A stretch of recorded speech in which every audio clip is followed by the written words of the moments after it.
what would I do if I knew that I could do it? If I knew that I couldn't fail, what is it that I would do right now if I couldn't fail? And then find your answers and then do it.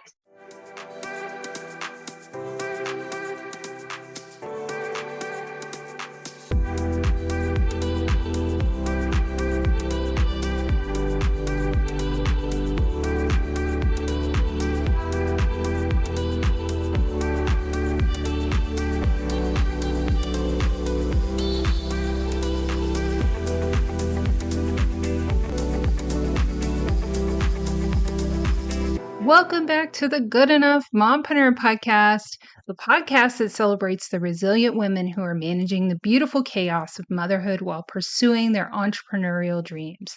I'm your host, Angela Mashuli, and today we have a very special guest with us, someone whose journey is nothing short of inspiring. Her name is Serena Fadlun, and she is the inventor of the Bendy Butler. And we're going to talk about that, but you will see how the conversation will evolve to way more than talking about her invention, talking about reconnecting with your intuition, talking about finding your purpose, and really redefining motherhood for yourself while pursuing your dreams. And she is a true embodiment of what it means to be a mompreneur, juggling the roles of a dedicated mother and a thriving entrepreneur. Serena's story is one of triumph over adversity, a tale of turning life's challenges into opportunities.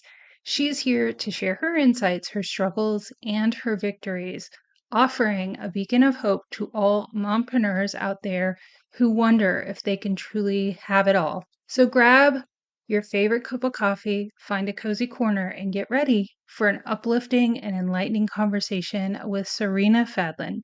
She'll show us that being a good enough mompreneur is not just attainable, it's a remarkable journey worth celebrating. Without further ado, let's dive into the inspiring episode of the Good Enough Mompreneur Podcast with our wonderful guest, Serena Fadlun. Hi, Serena. Welcome to the podcast. This is such a special episode because this podcast was created for moms like you. I didn't know you existed, but we found each other, we connected, and it's so special. Yes, I'm so happy to be here. Yes, I cannot wait to talk about your story, which honestly made me tear up when you told me like your whole story. So can you give our listeners an introduction about your personal and professional background and what you're working on now? Sure. So I'm Italian. I was 33 years ago, and I've always been a curious person. I've always had lots of ideas. In Italian we say an idea volcano when someone has ideas popping up all the time.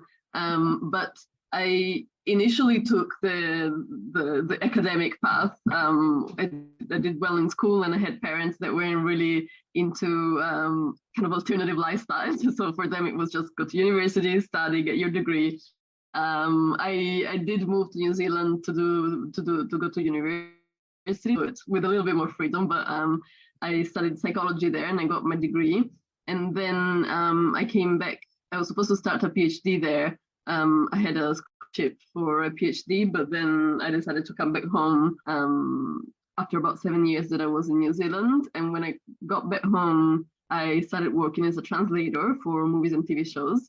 And then I fell pregnant in 2020. And when I was pregnant, I had been translating for a few years, which was fun. I got to see all the TV shows, preview them months earlier, which was nice, and it was a fun job. But I was starting to feel like I wasn't 100% happy with it. It wasn't something that I wanted to do forever.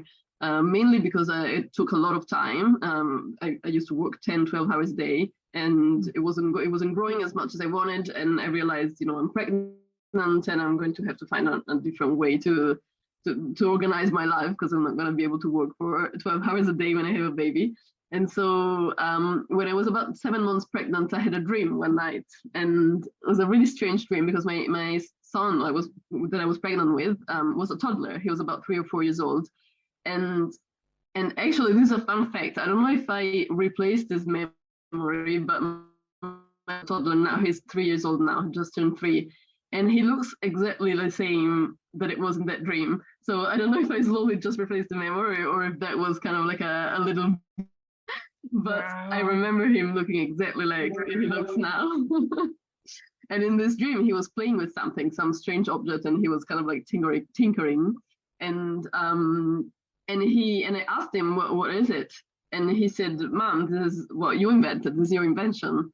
And I woke up, and it was strange because it was such a, well, I do have very, very vivid dreams often, but there was something about it that just had something that was planted in my mind. So I started kind of researching out of curiosity this has happened a few months later, so I had already given birth, and when I was breastfeeding, I would go on my phone, and I found out that there's people that do this for a living. They're inventors, and they license their ideas, or they bring their ideas to market. And I didn't know anything about this world, so it's not something that I wanted to do before that moment. But that kind of a light bulb was lit in my head, and I thought, this is perfect for me. It will give me at least a chance to be with my son at home and to manage my own time. And it's something that I will be really good at, because I've always been like this. It feels like I was born for this. And so I started reading about it more and more, and I started inventing at first a couple of things and trying to get them licensed and all of that. And at some point, I had an idea I was trying to clean. I have lamps in my house that are very high up, nearly, close to the ceiling, and they have a weird shape, so I could never go and clean them. Mm-hmm. Honestly, I had never cared before because I'm not, one of those people that has to clean everything. Actually, I'm quite a messy person. But suddenly my son was really tiny, and I didn't want him to breathe in dust all the time. And also my pregnancy left me with terrible allergies, so I was sneezing all the time. And so I wanted to clean all those lamps, and I thought, I'm not going to be able to, because I had my son on me. He was very high contact, so I had him in my arms all day, and mm-hmm. I couldn't kind of climb a ladder to get up there. And so I said, I need something that lets me clean these lamps. And I couldn't find it. I couldn't find anything that would get in there without having to climb a ladder or without getting myself in trouble or anything dangerous position. And so I invented it. and I invented this bendable cleaning tool. It has a telescopic handle, so it gets to the ceiling. It's very tall, and it has this bendable paste, so you can bend it into any position and shape that you need. If you want to clean under the couch or any tight spot or above, ceiling fans and AC units, and that works perfectly. And also, I decided that I had to make a decision, because I obviously wanted it to have different heads so people could use dusters and mops and all of that. And so I initially thought that I would make all of them, which I will at some point. But what I felt like I should do, and this was a decision that kind of came from my heart rather than from my business mind. I decided to do it with a standard American screw thread, which is opposite to what companies usually do. They make it so that the different heads only works for their own product, so that people have to buy more from them, obviously. But I didn't want that. I wanted people to buy that and to feel, that I can use this for everything, and I can use it with my own stuff and with my own brooms and mops, and so I did. And so this works, and it fits any standard American tool that you have. Dusters, even paint rollers, any kind of extension pole, any kind of broom and mop, all the standard ones that you just find in your local store, and you can just make everything bendable.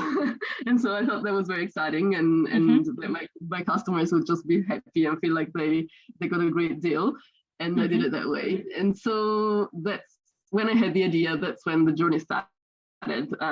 This was about 2 years ago, not long. Everything went very fast from there. I initially thought I would license it, and so I started doing a little prototype, and my son would play around with it all the time and kind of like play with the bendable part. And it was very fun to work with him.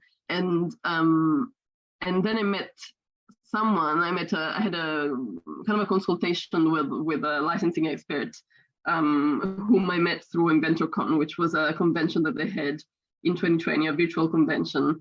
I was very lucky that all this happened during COVID, because that gave me the chance to take part to all these events, because now it's pretty much impossible. They're all back in live again, which is good for who is there, but it's not very good for who's far away like me in Italy.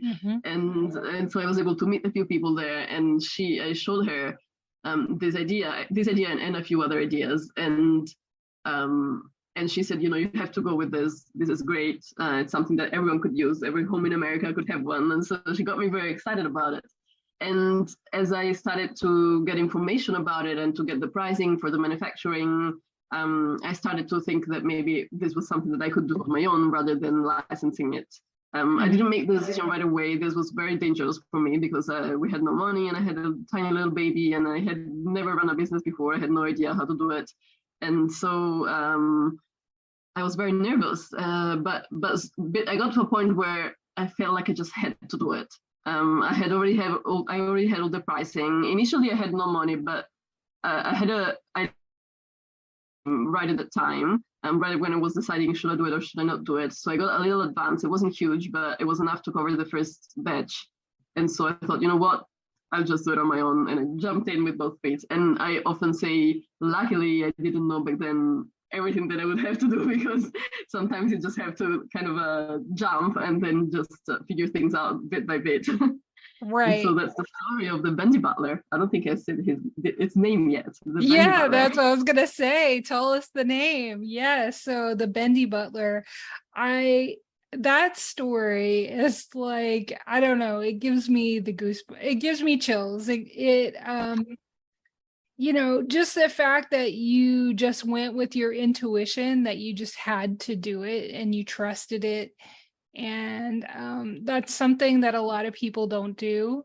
So good for you for just going through it and trusting it and taking advantage of opportunities like the Inventors Convention to attend remotely and do things like that during a time when so many people were just kind of wrapped up on all the things they couldn't do.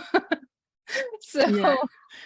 And it's funny that you say that, because this is something that I've learned during this journey to listen to my intuition, and it's something that I was not doing at all before. I remember when I first started reading about it, I started reading a lot of kind of self-development books throughout this journey, and as the Bendy Butler grew, I grew a lot, and I had to face a lot of my fears and a lot of my mindset blockages. And one of the first things that I noticed is that everywhere they would say, just follow your intuition, follow your gut. And I was so detached from it that I didn't know what that meant. I mean, when I had this hunches or some thoughts that came in my head, I wasn't even sure if that was my intuition or if that was my fear, or if it was, I was so used to overthinking everything that I would think, what is my intuition? Is this my intuition, or is this a thought, or is this a fear, or is this my brain talking? And so I actually didn't know what that meant, which was, it's just so crazy to think about it now, that I was so used to not listening to myself that I just didn't know what it even meant to listen to yourself, or what my own inner voice even sounded like, So, and then well, what helped you kind of figure that out? Are you still in that process of like? What helped me was that it took me a while to realize this, but I had to listen to myself only when I was in a certain state of mind, because my head still tends to kind of panic when there's things to think about. So I have to calm down, whether you meditate or anything like that. If I get to that state of mind where my thoughts are not going 100, going so fast all the time and rushing, if I manage to silence my mind, then the thoughts that pop in my mind in that moment are cleaner. And as I started to do that, it was very intentional at first. So I would actually calm down, relax, and try to listen to what thoughts came up that were pure and that weren't just cluttered and poisoned by everything that I was thinking. And then as I did that more often and more often, then I started to figure out, it felt different when my thoughts were coming from a place of fear and when they were coming from my intuition. And so I learned, and now I feel so in tune with it. Sometimes I just the smallest thing would happen, say, I'm going out of the house and I had a random thought that's like, oh, I should bring napkins today, and then something happens an hour later that I need a napkin, this happens all the time now. So I don't discard it anymore whenever I have a random thought and I'm like, okay, why am I thinking this does not feel like something that I should be thinking. And then every single time that turns out to be something that I need, or that actually something was telling me you need to do that. Yep. I so love that you brought that up and you explained that, because I've been a very intuitive person my whole life, but my entrepreneurial journey has also made me like hone in. And like my daughter was going on a field trip and I was getting her a sandwich and something just told me I need to get an extra one. And lo and behold, this little girl, she didn't have lunch on the field trip. And I was like, here's your sandwich. That's exactly what happens to me. It's so interesting. Yes, that's exactly, it's so spot on. And I love that you brought that up, because I never have thought about like what somebody might feel if they don't know what that is, because I've always just kind of been in tune with, I've just known things my whole life. But I love that you brought that up. So for somebody who's listening and has no idea how to bring like an idea to like an actual physical thing, what were some of the things that you did to bring it to like reality? Like, what was some of the process that you went through, the research, and how did you reach out to people? And I'd love to hear about that. The first thing was to have an actual product. So you need to find a manufacturer, whether you find it in the US or whether you find it in somewhere else in China or anywhere else. I used Alibaba to find mine. And one of the best advices that I got was that, which really helped me until now, is that because I don't have a patent for this. So this was another big decision. I didn't have actually it wasn't a decision because I didn't have the money to do it. So the decision was expensive to do that. Yeah, definitely. It was expensive, and I was a little nervous at the start. So I thought, should I do it, or should I wait till I can patent it? I was told over and over again that unless you have the money to back it up, then patents don't work very well right now. So even if I did get a patent, then someone could just change a little detail and bring it to market anyway. So I thought, you know what, I'm gonna just do it without a patent, and I'm just know that they're gonna copy it at some point, but hopefully I'll be able to build my brand and get myself out there before they copy it. So people will want to buy it from me. But what I did at the start to avoid someone bringing it to market before me is that I got the two parts manufactured into two different places. So the bendable piece itself, I got it manufactured in one factory without telling them what I was going to use it for. And then I got the broom handle and the broom head manufactured in another factory, which only did brooms.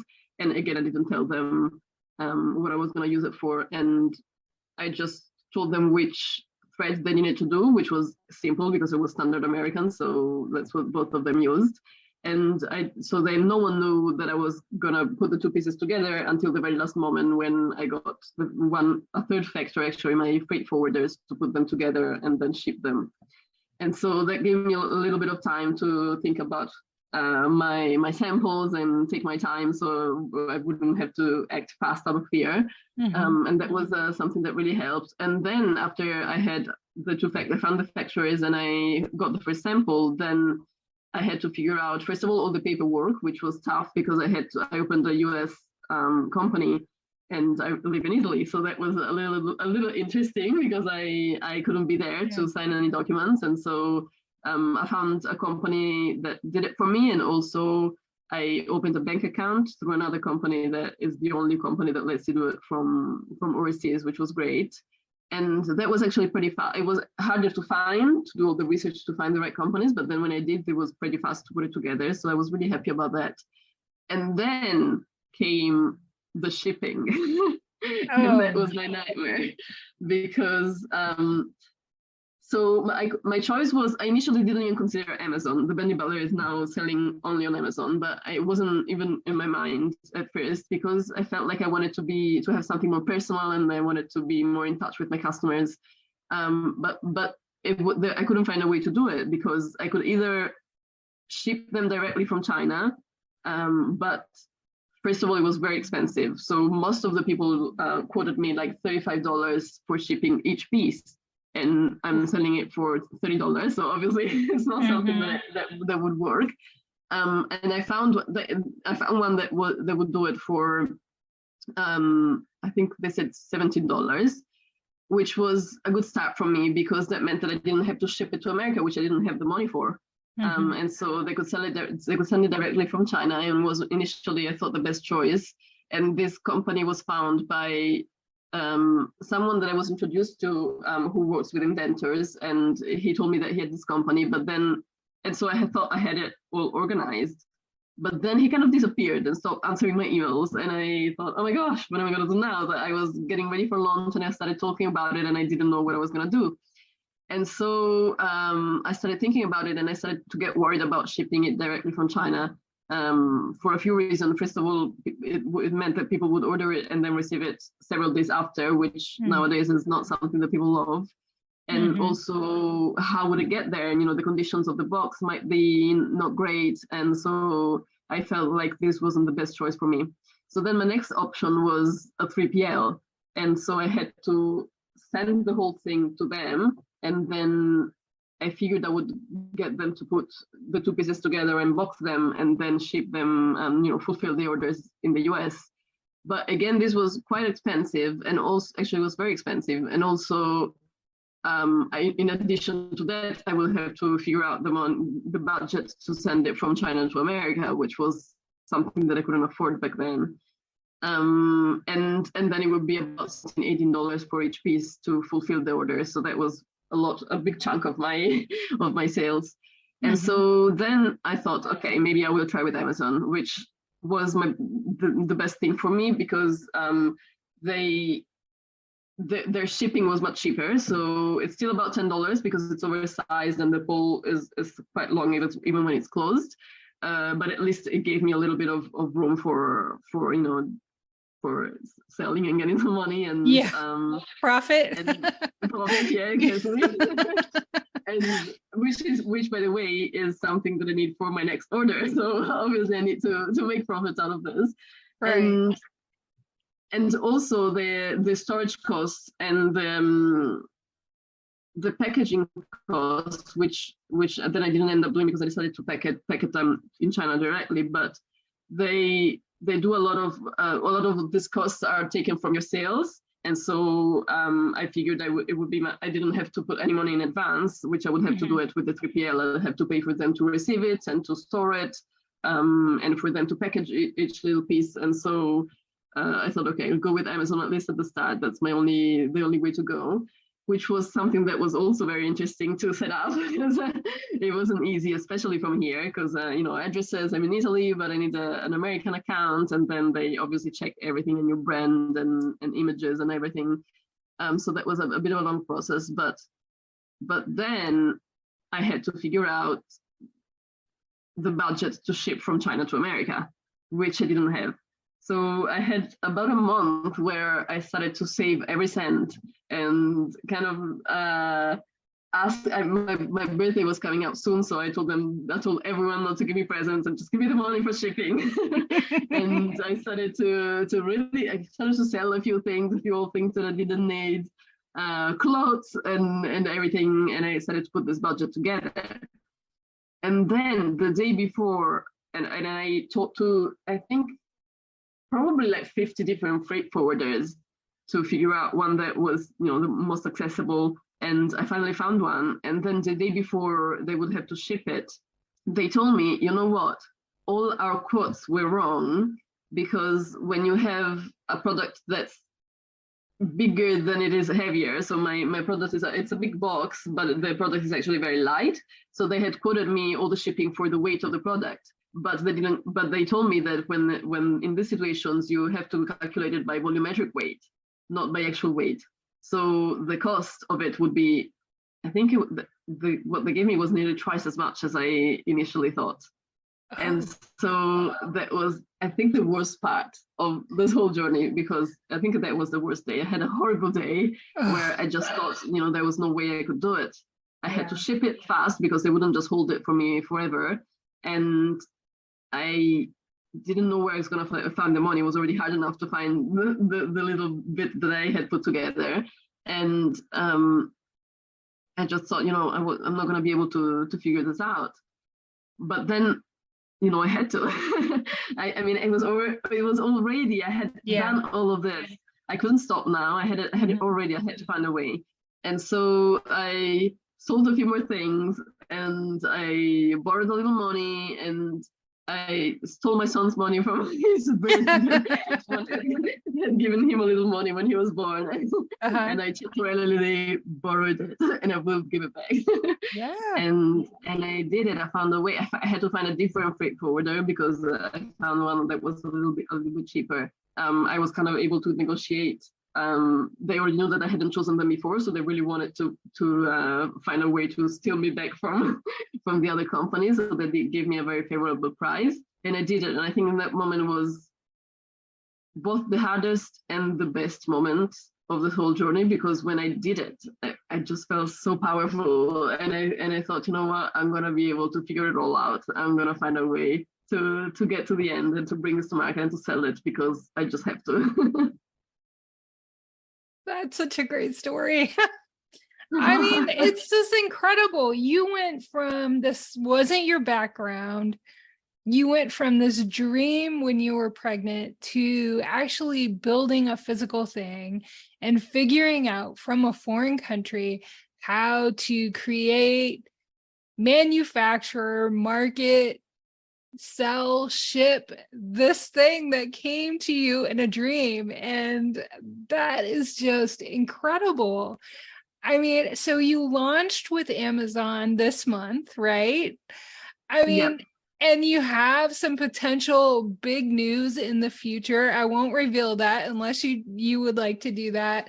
But this is just an incredible journey. And you already talked about how you've come in connection with your intuition.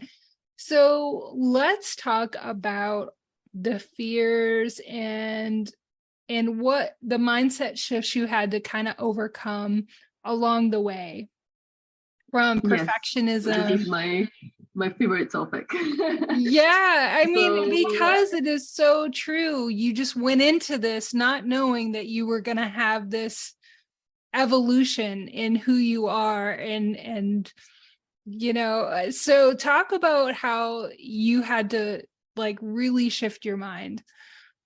Yes. So I was, as you said, I was a perfectionist. I was terrified of failure all my life. I grew up with a very tough mother. She was the kind of person that would be, if I got a 98% at a test, she would ask, why not 100? Instead of saying, you did so well. And so growing up, I just had to be the best at everything. And lots of the time I was able to do that. But when I found something that I wasn't good at, I would just run away and I wouldn't do it at all, because just the idea of failing was so paralyzing to me. And when I had my son, even before I decided to do this, I started changing a little bit. I really did a lot of work on myself I started to do a lot of work on myself. I'm still doing it. Just to make sure that he would model the right behaviors and see in me something that would be constructive for him. So I didn't want him to be afraid of failing. I didn't want him to be afraid of getting anything wrong. It's fine. It's important for growth. And so I started to really go deep and figure out where that was coming from. And that voice that was in my head was my mother's voice. It wasn't my voice. And so I started to try to, whenever I had the voice, just let it go, and without judging it, just move on, and to reframe failure with something that it was the only way to grow. And there is not a single successful person in this world that hasn't failed before they got to success. Whenever you hear the most successful people in the world, they build the success on top of no after no after no and rejection after rejection. They all have. And so whenever I got rejected, and I was getting a lot of rejection in this time, because while I was working on the Bendy Butler, I did try to show it to a few licensors, and I got mixed results. And then I'm also a game inventor and toy inventor, and so that's a lot of no's. I mean, you pitch a product to like 50 different companies, and it's always no, no, no, no. And the first no's were just devastating. Every time I heard no, I would just cry all day. And then I told myself, all of the successful people got it, and look at where they are. This is something that's teaching you, and this is something that is making you more successful and is giving you your story, and it's just a place to grow. And so I kind of, they say you need 99 no's before you get to that one yes, that's the 100 ones. And so I saw it, it's one more no, and I'm closer to the yes. I'm closer and closer and closer. And then I got a yes when I licensed my game, which was amazing. And then I got my yeses with the Bendy Butler. And that was the biggest thing, because I knew that I couldn't control this. This is such a difficult journey, because you don't have no control. Well, you have control over what you do, but obviously you have no control over the reactions of people. And what I learned this even in my goals. My goals were just my personal things, what I wanted for myself. I can't have goals that depend on other people. And so the only thing that I can accept and that I can control in this journey is what I do. And if I fail, I get to decide whether I want to get back up and keep going. And if I want to be successful, that's the only way to go. And so I kept getting back up, and I started to get used to it, used to the no's. And I even started to celebrate them a little bit. I think it was Sarah Blakely that said she used to celebrate all the no's because it got her closer to the yes. And so that's what I did too. It's yes, it's not a no, and the next one is going to be a yes.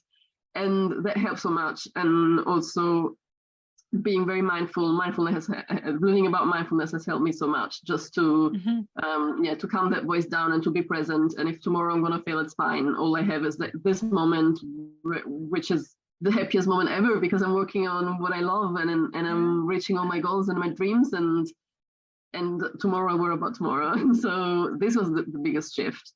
And then another huge shift that I had to have was this was about my role as a mother and what society told me.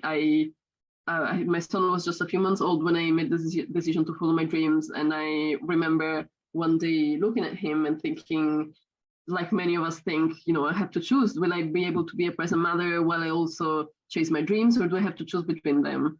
And I think that many of us feel like that. Many mothers, many parents, we think that we won't have enough time to do both, or have enough energy to do both. And I said, you know what, I'm not going to buy into this. I'm going to do both, and I'm going to do well. And it's going to be hard. I'm not going to be perfect. I'm going to be gentle with myself, which is very important. I'm going to be tired. But if I have to be tired anyway, I might as well be tired from something that I love instead of something that makes me miserable. And so I looked at him that night, and I said to my son, I'm going to do this for us. I promise you that I'm going to do this for us. And that has given me so much strength to keep going. Whenever I felt like I had to quit, and I just looked at him, and I'm not going to break this promise to my son. That's just not something that I'm going to do as a mother. I want him to grow up and say, my mother is incredible. She did all this while I was with her 24/7, because I never leave him. He's very, they were very attached to each other, and I did it all. And the fact that he became my why, and the reason why I could overcome all these moments, was key, because I started seeing him as just this huge strength that I had. And he was giving me all this strength to be better as a person, to be better as a businesswoman and as a mother. And I would never have had this desire if I didn't have him. So he's not going to stop me from chasing my dreams. He's the reason why I'm doing it. Not just for his life, but for myself and for who I want to be for him. He's just, give me the courage and the strength and the power to do it. And so we don't have to choose. We can do it because we're mothers and because we're parents. And I think that was so empowering. I don't think that moms can hear that enough, because so often they think that they can't be a good mother and an entrepreneur, or have a day job, or, and the fact that you turned it around to look at it as a source of inspiration and a source of strength, and to use it as a way to propel you forward. And also you're propelling him forward along with you. I mean, you're being a role model. You're just demonstrating. You're not just telling him you can do whatever you want in life. You're doing it. You're So that is just so powerful, because I hear from so many moms that it's just not possible, but it is. You're demonstrating it. You're showing us all that it is definitely possible.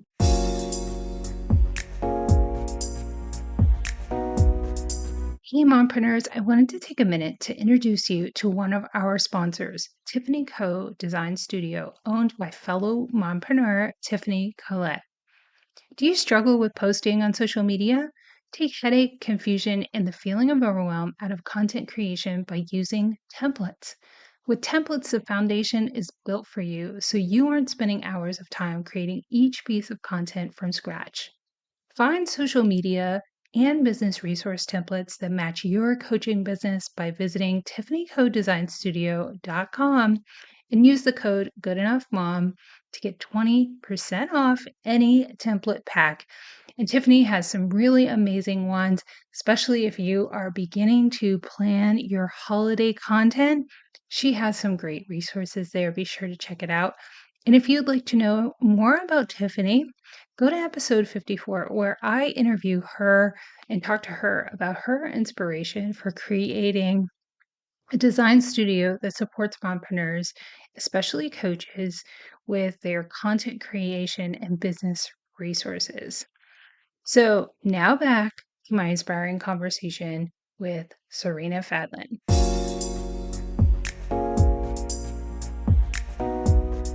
So, how has this whole journey helped you find a new purpose? Like, what is your purpose? And did you have a sense of purpose before all of this? This is a very big question. Actually, just to add to what you said before, Sure. something that I wanted to add is that I think that it's a very delicate subject, because if we say we can do it all, then some people are going to feel like they have to do it all, which is not constructive, because we don't have to do it all. We can be mothers, and we can follow our careers and not be there 100% of the time. Our babies are going to be fine. And we already have so many expectations on us. We don't need our own expectations on top of that. But on the other hand, once we do accept that it's absolutely fine, we don't have to do both. We don't have to be superwomen. But I think we do need to have someone that tells us that we can be both if we want to, and if we really want to, and not because our husband said so, or our parents said so, or society said so. But if it's something that we really want, I think that because people are scared to have this discussion, because they don't want to sound like they're telling us that we have to do everything, there's not enough inspiration out there to find if you do need it. And so when I did decide on my own that I wanted to do it, then I looked outside for inspiration, and I wanted to see the women that were doing it, because I would hear about these business women, but then they never talked about their children, which again is often because we don't want to be seen as just one whole thing. Sometimes we just want to be seen as our business, with our business and our businesswoman, and just the way that a man would be seen. We don't want to be a mother that's a businesswoman. Sometimes we're just a businesswoman. And so that's another delicate subject, and that's the reason why women are sometimes scared, or either they don't want to, or they're scared to talk about, balancing work and life, and all those questions that we want to, in a way, we want to get them out of the narrative, because then we're always seen as less than the men entrepreneurs.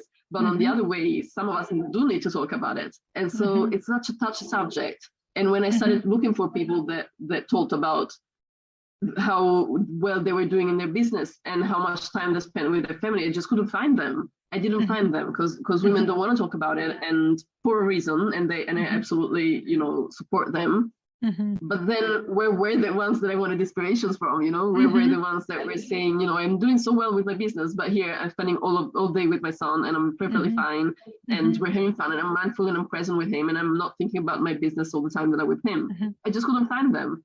And so I felt like I needed to be it. And so this kind of links back to your purpose question. I didn't have a purpose before. Well, maybe I did. I think everyone has a person, but I didn't know what my purpose was before having my son. I wasn't a selfish person, but I was very, unselfish.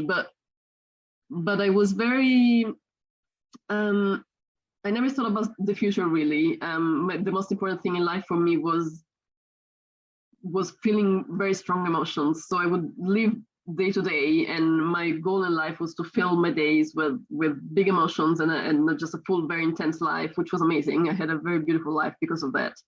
But that meant that I didn't think about tomorrow at all, which is usually a good thing. But it also meant that I never felt just a need to achieve. Well, I was a high achiever in terms of, I had to do well at university and I had to do well in my job, but I didn't have a bigger picture of what I wanted to do with my life and why. And also I was a not spiritual person at all.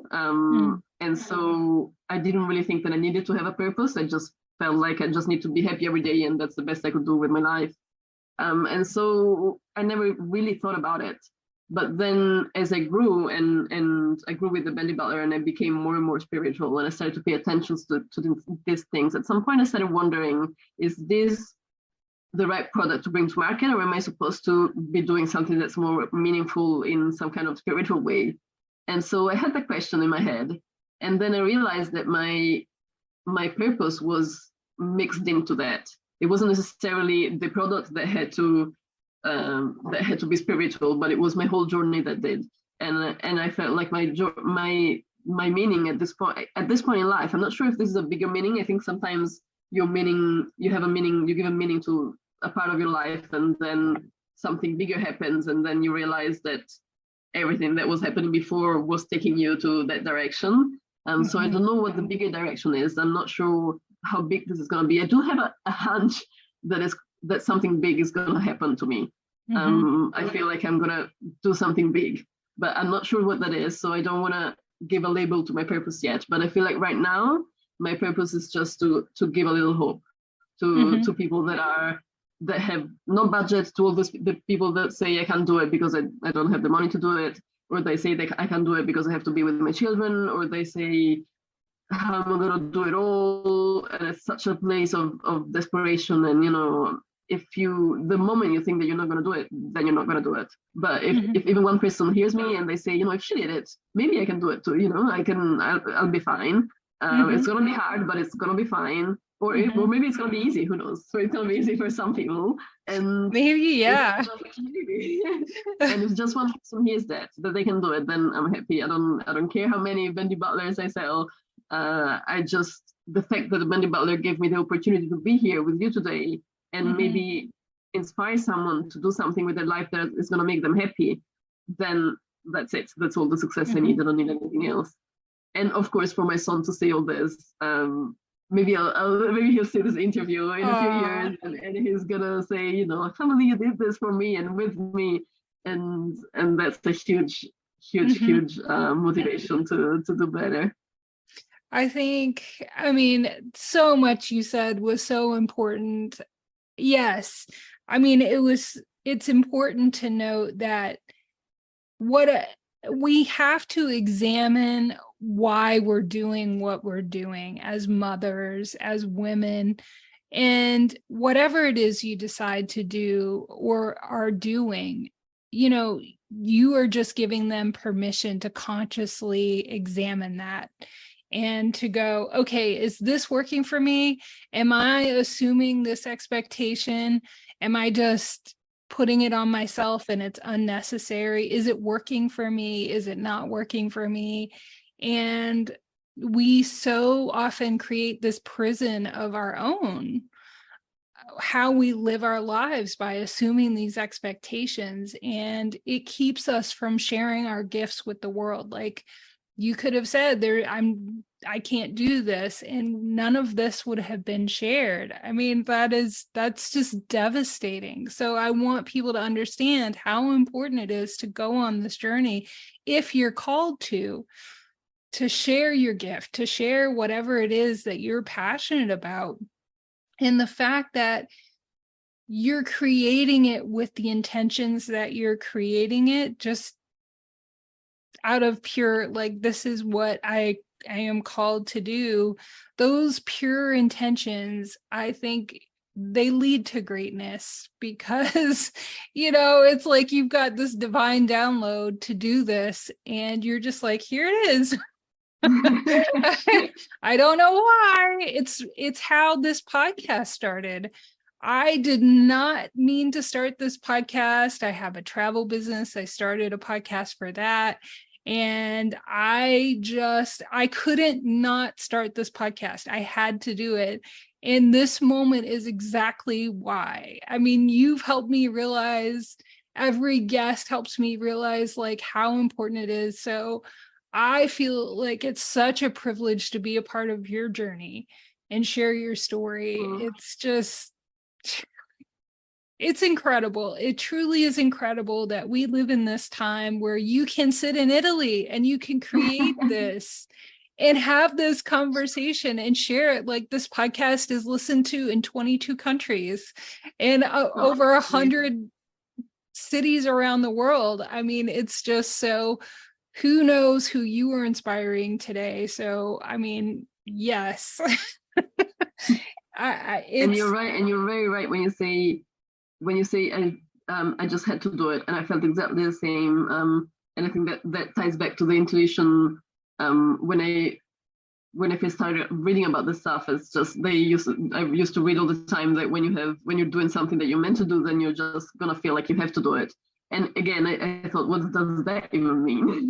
Right. And now I'm it just if it's it, you just can't not do it. It's like your mind will let you stop thinking about it. You say, I won't do it, and then you think about it, and you think about it, and you think about it. Okay, mind, okay, I'll do it.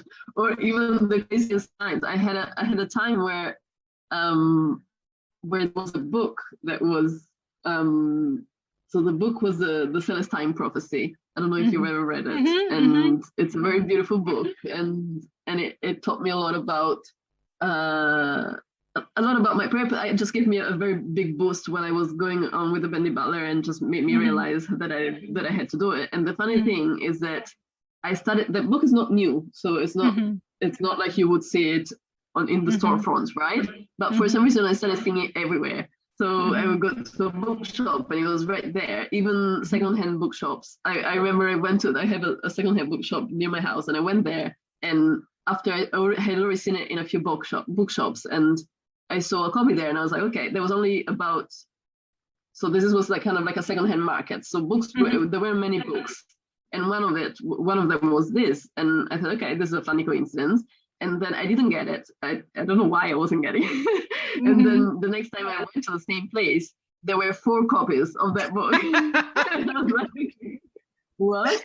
And then I kid you not, I didn't get it again. I have no idea why. And then I was going home, and it was literally sitting like in the street on like a shelf of a window, right there. Someone had left it there, and I was like, okay, I'm gonna grab this. Like, I don't know how many other signs I need here. One was gonna like fall on your head or something next. Exactly. Oh my gosh. I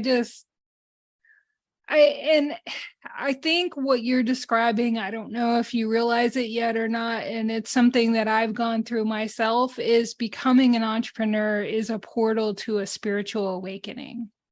It is a portal to this whole other level of consciousness about who we are and how we are a part of this bigger picture. It may not be clear to us. And I think because just like you mentioned, thank goodness I didn't know all the things I had to do in the future, because I would have been afraid. Yeah. So I think we have a sense of our part in a bigger picture, but we don't know the exact details, because if we did, we would probably go hide somewhere. Yeah. So yeah, I mean, and you're right that it's, I mean, throughout all the awakening, I think that one of the lessons that I learned, which I love, is that we often think, you touched on this before, we often think that things are done a certain way, and that's what we were taught growing up and by studying by our parents, and very rarely do we challenge that, and some of those things we don't even realize. So I've always considered myself a very free thinking person. I always did what I wanted. I moved to the other side of the world when I was 17. I never really listened to what people told me directly, and so I was very proud of that my whole life, that I just followed my own head. And then just recently I realized that that even though I didn't listen to other people, everything that was inside my head was still keeping me stuck somewhere. And so I was kind of in a rebellious way. I would be like, I'm not going to listen to my parents or to, authority and whatever, but I was still in a kind of a golden cage that I had built for myself. And then when I started to realize how many times I just thought, I can't do this, or this is not done that way. And then I started to ask myself, says who? About everything. And so that was so enlightening about all my assumptions that I had throughout my life about myself and what I could achieve and what is achievable in the world. And so I mean the most successful people out there are the ones that challenge these assumptions, and they said, who says that I can't do this? And that has been so enlightening for me, and I love that I kind of transferred that into my son. And I realized this the other day because he was telling me that he wants to learn how to fly, and I said, okay, how are you gonna do that? And he said, well, we're just gonna invent a way. and so I thought that is so amazing that he's doing that. Is so cool. He's not gonna think I can't fly. He's just gonna think I can't fly right now, not yet, but I'm gonna find a way. And so I told him, yes, you are gonna find a way. I love that. And I was going to ask you how you felt that this process had changed you as a mother or impacted you. It sounds like it has had an impact. It has had a huge impact. First of all, the mindset that I'm giving my son, which I really love. He's a very happy kid, and he's so confident, and he thinks that he can do anything. And I just hope the world doesn't take that away from him. And I started to challenge to use that same question on the things that people told me I should parent. Luckily, in the US, people are more open-minded about it already, but here in Italy, they're still quite behind with a lot of things. Education is the same that it was about 60 years ago. Homeschooling is not a thing. No one does it. And there's very few alternatives to just the standard route. So I already was thinking, okay, now I have to send him to preschool and all that. And then I started to say, okay, says who? Find your own path for him as well. And so he's so happy, and he's having his best life. And I really hope to give him a strong base. And then when the world starts chipping away, then at least he'll have something to grab to, and he'll know that he can do anything that he wants, and he'll know that there's nothing that people say to him that is. He can question everything, and that's gonna come back to bite me at some point, but I'm perfectly fine with that. I'm ready. Right. Before we wrap up, I would just love to hear like what you want. If there was one thing that stuck with somebody who's listening to this podcast, what do you want that to be? If nothing else stuck, what do you want them to walk away with? It's that they have a choice. They have the power to choose what they want for their life. Whatever that is, it doesn't have to be the same that I want. Just anything that they want, they can do it. And especially because there's a lot of mothers listening, we are so crushed by everything that we're told that we can and we can't do, both as mothers and in our jobs and careers. It's just so overwhelming, and the expectations from everywhere and from ourselves are huge. And I just wanna tell all the mothers that are listening, and parents in general, but we know that mothers have a lot more weight on their shoulders, and I just want them to calm down, to forget about everything, to have a bit of a moment where they close their eyes, they push out all the thoughts, and really ask themselves, what would I do if I knew that I could do it? If I knew that I couldn't fail, what is it that I would do right now if I couldn't fail? And then find your answers and then do it. I love that. We started talking about the Bendy Butler, but I think we all know that this conversation is about way more. It's about finding, what is truly your calling and what makes you happy, and really just finding that life and creating that life that works for you.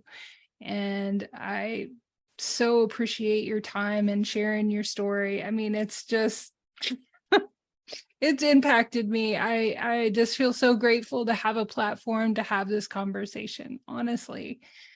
I am so grateful for you for the opportunity. It really is makes me so happy to share this story. It just feels so right. Like I'm doing exactly what I'm supposed to do, and it's just beautiful. It does. It really does. You're so sweet. Thank you. But where can people connect with you and find the Bendy Butler and learn your story and be in your community? So the Bendy Butler, well, my website is bendybutler.com, and you'll find the Bendy Butler there and a little bit of my story. And the Bendy Butler itself is on Amazon. So if you just look for Bendy Butler on Amazon.com, you'll find it. And also, if you want to connect with me on LinkedIn, my name is Serena, Serena, and my surname is Fadlun. That's not easy to remember, but it's Fadlun. And I'm happy to just share anything, and you'll see a little bit of my story there. I often share updates with the Bendy Butler and news and everything, and I'm happy to help and to answer any questions that anyone has. It's just incredible. This conversation is amazing. Thank you for your time. I'm so glad you just pursued your dream, and I can't wait to hear all that's going to come up for you next, because I know it's going to be great. So thank you so much. Truly, from the bottom of my heart, this has been amazing. You're welcome. Thank you. Thank you for joining us on this episode of the Good Enough Mompreneur Podcast with our incredible guest, Serena Fadlun. I hope you found inspiration and value insights in her journey, because just meeting Serena and sharing her story just means so much to me. It was very emotional to have that conversation, and it just truly inspired me to keep going and keep bringing this podcast to moms who are trying to balance pursuing their entrepreneurial dreams and motherhood. Remember, mompreneurs, you're not alone in your pursuit of balancing motherhood and entrepreneurship. Serena's story reminds us that with determination, resilience, and a supportive community, you can achieve your dreams while being good enough moms. If you enjoyed today's episode, please subscribe, rate, and leave a review. Your feedback helps us continue bringing you amazing stories of mompreneurs while making it work one day at a time. To stay connected and discover more resources for your own mompreneur journey, be sure to visit our website and follow us on social media. We're here to support you every step of the way. And as always, remember, you are enough. Your dreams are worth pursuing, and your journey as a mompreneur is something to be celebrated. Until next time, take care and keep thriving. I'm your host, Angela Mishuli. Have a great one. Bye.